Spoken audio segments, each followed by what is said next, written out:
This is my good friend Brad Goodman welding on one of his aluminum dog feeders. This is 090 thickness 5052 aluminum. He's using the pulsing with the pedal technique to punch a full penetration weld on these outside corners.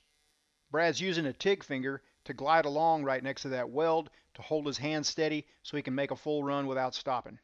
Trying to finish a bead when your knuckles are screaming, not much fun. If you find it hard to find a place to prop sometimes, right next to that weld where it's nice and hot, a TIG finger in your pocket is like having a prop in your pocket. Sometimes you might be welding on preheated parts and want to slip 2 fingers in the TIG finger. A TIG finger XL is awesome for that. A TIG finger will give you lots of options on where to prop when there is no prop.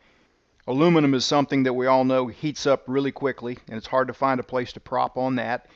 A TIG finger will let you glide along smoothly and will keep your fingers cool. My store is at weldmonger.com. That is how I support these videos, and I appreciate your support.